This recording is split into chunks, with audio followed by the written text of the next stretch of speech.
అయినా ఏ విషయాన్నైనా తీవ్రంగా మాట్లాడగలిగేటువంటి శక్తి ఉంది. కానీ ఇప్పుడు అధికారం వచ్చిన తర్వాత మనం ఒళ్ళు దగ్గర పెట్టుకొని చాలా కేర్ఫుల్గా ఉండాలి. అలా ఒళ్ళు దగ్గర పెట్టుకోకుండా నోటికి వచ్చినట్లు మాట్లాడితే ఏం జరుగుతుందో మనందరం కళ్ళారా చూస్తున్నాం. ఇవాళ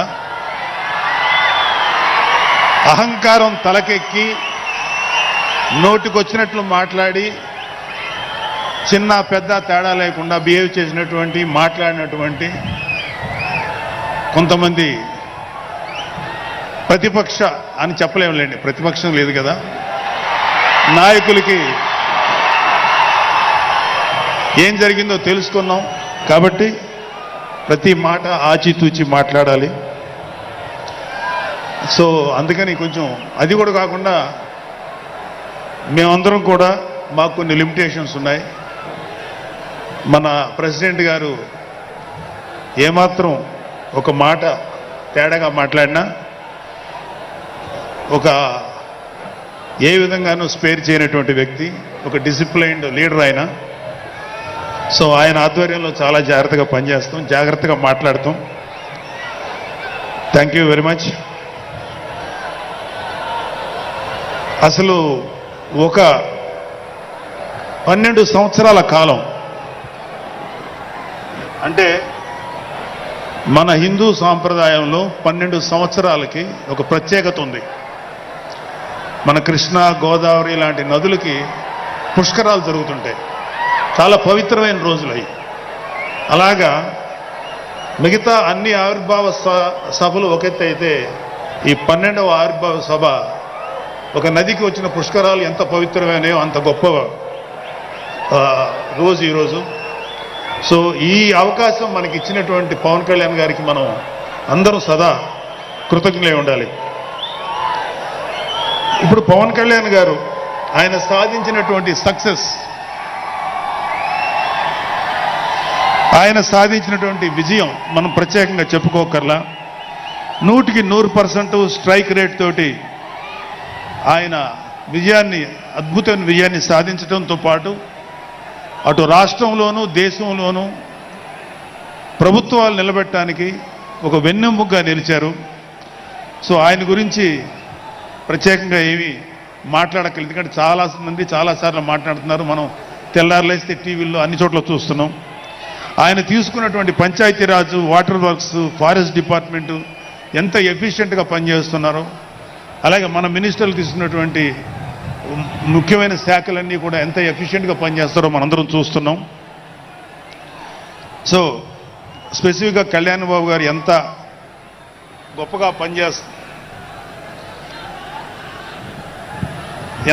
పనిచేస్తారని మనమేమి ప్రత్యేకంగా మాట్లాడుకోకర్లేదు.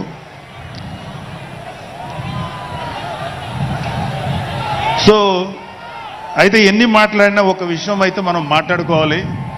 ఒక సినిమా స్క్రిప్ట్ కానీ ఒక ఉపన్యాసం కానీ దానికి కొన్ని లక్షణాలు ఉంటాయి. అంటే ప్రతి స్పీచ్లోనూ ఒక హీరో, అంటే ఒక సినిమాకి చెప్పిన ఒక హీరో, ఒక విలను, ఒక హీరోయిన్, ఒక హాస్యగాడు, ఇలా ఉంటారు. సో మనం వైసీపీ హాస్యగాళ్ళ గురించి చెప్పుకోకుండా ఈ స్పీచ్ని ఎండ్ చేయలేం.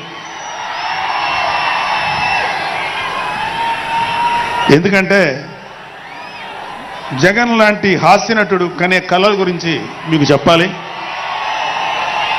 ఆయన ఎలక్షన్స్ అయిపోక ముందు నిద్రలోకి వెళ్ళారు. ఇప్పటికి నిద్ర లేకపోవాలి. అప్పుడప్పుడు నిద్రలో లేచి కలవరిస్తుంటారు. మొన్న కూడా ఒక మాట చూశారు, కళ్ళు మూసి తెరిచేలోగా 9 నెలలు అయిపోయినాయి, ఇంకెంత, ఇంకాసారి కళ్ళు మూసి తెరిచేలోపుగా 5 ఏళ్ళు అయిపోతాయి, ఆ తర్వాత అధికారం మాదే అని ఆయన మాట్లాడుతుంటే అంతకన్నా ఏ హాస్యగాడు కూడా అంత అద్భుతంగా చేయలేడు, అంత అద్భుతంగా హాస్యం చూపిస్తున్నారు ఆయన. కానీ ఆయనకి నా సలహా ఏంటంటే, సార్ మీరు నిద్రలోనే ఉండండి, అప్పుడప్పుడు కలవరించండి, తప్పులేదు. ఇంకొక 20-30 ఏళ్ల తర్వాత మీరు కల్లో నుంచి బయటికి రండి, అప్పుడు దాకా మిమ్మల్ని ఎవ్వరూ డిస్టర్బ్ చేయరు. ఇది నాకు మనస్ఫూర్తిగా నేను మీకు ఇచ్చే సలహా. మీరు 20 ఏళ్ల తర్వాత మేలుకోండి, ఆ తర్వాత మీ ఇష్టం. మేమైతే 20 ఏళ్ల దాకా మిమ్మల్ని హ్యాపీగా పడుకోమనే సలహా ఇస్తున్నాం.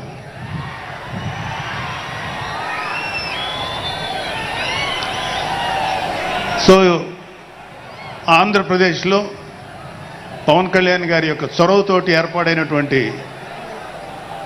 ఈ కూటమి ప్రభుత్వం ఎన్ని చోట్ల ఎంత పెద్ద సక్సెస్ అయిందో, ఎంత 164 సీట్లు సాధించే దిశగా ఆయన ఎంత కష్టపడ్డారో మనందరికీ తెలుసు. అయితే మా అదృష్టం ఏంటంటే ఇక్కడ పిఠాపురంలో జరుగుతుంది కాబట్టి పిఠాపురంలో ఎలక్షన్స్ ఎలా జరిగినాయో ఒక 2 మాటలు చెప్పకపోతే, నేను పిఠాపురంలో పనిచేసి పిఠాపురం అభిమానుల యొక్క అభిమానాన్ని చూరగొన్న పవన్ కళ్యాణ్ గారికి, అలాగే పిఠాపురం యొక్క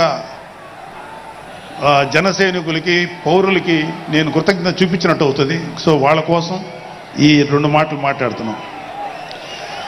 సో పవన్ కళ్యాణ్ గారు పిఠాపురంలో మమ్మల్ని పనిచేయమన్నారు. అంటే నన్ను, మా ఫ్రెండ్ అజయ్ గారిని, అలాగే మర్రెడ్డి గారిని, రత్నం గారిని, శంకర్ గౌడు, మహేంద్ర, పంచకర్ల సందీపు, ఇలా మాకందరికీ పిఠాపురంలో పనిచేసే అవకాశం ఇచ్చారు. మేము పని మొదలెట్టిన తర్వాత మాకు అర్థమైంది ఏంటంటే,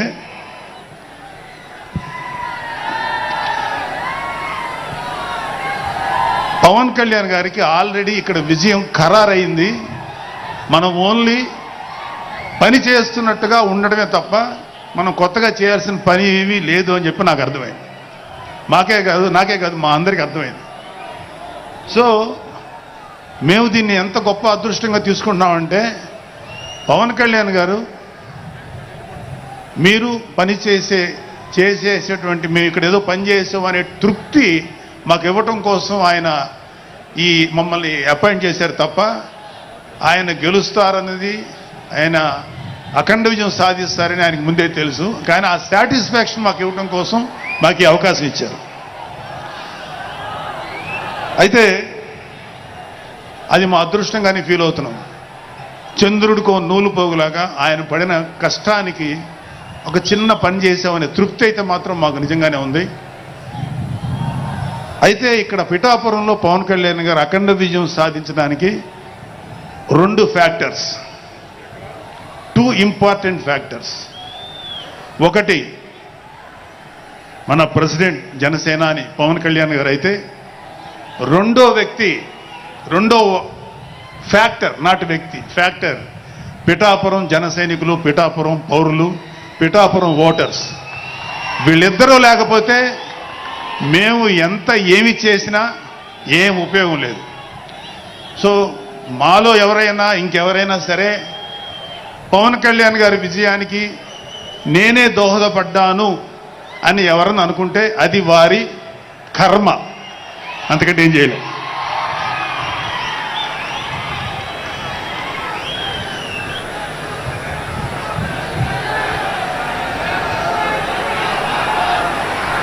సో ఇక్కడ మన ప్రెసిడెంట్ పవన్ కళ్యాణ్ గారికి ఆయన గురించి చెప్పడానికి ఒక ఇంపార్టెంట్ విషయం చెప్పాలి. అది ఏంటంటే, మొన్న ఈ మధ్యన మా అమ్మగారితో మాట్లాడుతున్నప్పుడు మా కళ్యాణ్ బాబు గురించి ఒక మాట వచ్చింది. యాక్చువల్గా ఇక్కడ నేను ఒక అన్నగా మాట్లాడకూడదు, కానీ నేను ఒక పార్టీ జనరల్ సెక్రటరీగా మాట్లాడాల్సి వచ్చినా కూడా ఒక అన్నగా ఈ ఒక్క విషయం నేను చొరవ తీసుకుని మాట్లాడాలి. సో మా అమ్మని అడిగాను. అంటే ఆవిడ నాతో చాలా ఫ్రెండ్లీగా ఉంటుంది. ఆవిడని అడిగా, ఏదో మాటల్లో వచ్చింది, అమ్మ మమ్మల్ని, అంటే ఏ తల్లి అయినా ఒక ఆడతల్లి, ఒక స్త్రీమూర్తి బిడ్డను కనేటప్పుడు చాలా నొప్పులు పడుతుంది, అదొక పునర్జన్మ అంటారు. అలాంటిది నేను మా అమ్మని అడిగా, నేను పుట్టినప్పుడు ఏమన్నా పెయిన్స్ అనుభవించావమ్మా అని. మా అమ్మ అంది, నువ్వు పుట్టినప్పుడు నేను అనుభవించిన పెయిన్స్ భూమి మీద ఆడది అనుభవించలేదు, అంత కష్టం పెట్టేవాడు. అది మా అమ్మ చెప్పింది నా గురించి. సరే కళ్యాణ్ బాబు ఎలాగా అన్న. గొప్ప విషయం అంటే నేను షాక్ అయ్యా. వాడు పుట్టినప్పుడు నాకు పెయిన్ అనేది కొంచెం కూడా తెలియలేదురా, అలాగా నాకు పెయిన్ లేకుండా, పెయిన్ ఇవ్వకుండా పుట్టాడు. ఈ విషయం నేను కొంచెం షాక్ అయ్యా. అదేంటమ్మా కనీసం పెయిన్స్ ఉంటాయి కదా, ఏమోరా నాకు ఏమాత్రం పెయిన్ తెలియకుండా పుట్టాడని. సో నేను ఏమంటానంటే, పుట్టేటప్పుడు కన్న తల్లికి కూడా ఏమాత్రం నొప్పి బాధ ఇవ్వకుండా పుట్టిన పవన్ కళ్యాణ్ లాంటోడు, అలాంటి నాయకుడు ఈ కూటమి భాగస్వామ్యంలో ఉప ముఖ్యమంత్రిగా ఉన్న నాయకుడు ప్రజలకి ఎందుకు బాధలు రానిస్తాడు? వాళ్ళకి ఏ బాధలు కష్టాలు రాకుండా గుండెల్లో పెట్టుకొని చూసుకుంటాడు. అది మనం కళ్ళారా ఈరోజు చూస్తున్నాం. ఇప్పుడు మనం చూస్తున్నది ఆవగింజలో అరవంతు మాత్రమే. కూటమి భాగస్వామ్యంలో పవన్ కళ్యాణ్ గారి భాగస్వామ్యంలో జరుగుతున్న కూటమి ప్రభుత్వం పరిపాలన ఆవగింజల అరశాతమే.